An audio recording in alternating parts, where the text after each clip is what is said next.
یہ نہیں کہ انسان 20 سال تک 25 سال تک ہی حاصل کر سکتا ہے، بلکہ جس عمر میں بھی اللہ نے توفیق دی ہو، مہلت دی ہو، علم حاصل کرنے کی کوشش کرنی چاہیے۔ علم یہ نہیں کہ ہم کیا کہتے ہیں قرآن پڑھ لیے، صرف نورانی قاعدہ پڑھ لیے، والی کتابیں پڑھ لی۔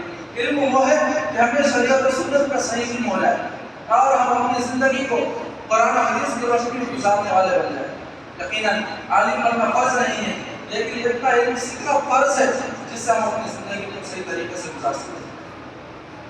اور بھی بہت ساری حدیثیں ہیں جو علم کی فضیلت کو بتاتی ہے۔ اور یاد رکھیں کہ یہ بچے ماشاء اللہ آپ کے سامنے ہیں، یہ تو مکتب میں پڑھنے آتے ہی ہیں، اگر اللہ نے زندگی میں مہلت دی ہو اور وقت دی ہو تو ہمیں کوشش کرنی چاہیے قرآن کریم پڑھنے کی۔ کم از کم قرآن کریم کو پڑھے تو صحیح۔ قرآن کریم ایک ایسی کتاب ہے کہ اگر ہم اس کو سمجھتے نہیں ہیں تب بھی اللہ ہم کو اس کے پڑھنے پر ارشاد دیتا ہے۔ بات اور بھی لمبی باتیں ہو جائیں گی۔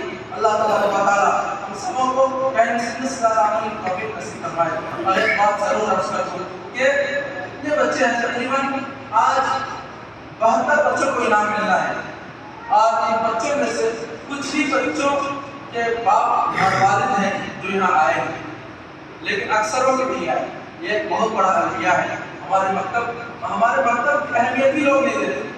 مکتب کے اندر دین کی صحیح تعلیم ہوتی، دین کی تعلیم کو ہی اہمیت نہیں دیتے ہیں۔ سب سے بڑی بات یہ ہے کہ آج اگر انگریزی تعلیم ہو، سائنس کی تعلیم ہو، ڈاکٹرس کی تعلیم ہو تو ان تعلیموں کو ہم بہت بڑی اہمیت دیتے ہیں۔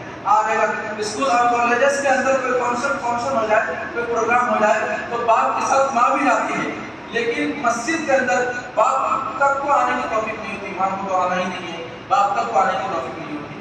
اور سب سے بڑی بات یہ کہہ دوں کہ ایگزام میں 84 بچوں کا نام تھا، ان میں سے 12 بچے ایسے جنہوں نے ایگزام نہیں دیا۔ اچھا ان کے ماں باپ، ان کے باپ یہاں آ کر مجھے کہنے لگے کہ میرے بچوں نے امتحان دیا۔ میں نے ان سے کہا کہ 1 مہینہ پہلے بچوں کی تیاری ہو رہی تھی، آپ کہاں تھے؟ آپ کو اتنا علم نہیں تھا کہ میرے بچوں کا امتحان ہونے والا ہے۔ کچھ تو ماں باپ وہ تھے جو امتحان کی تاریخ آ گئی تھی، اس کے باوجود گھر لے کر کے چلے گئے، کہیں شادی میں لے کر کے چلے گئے۔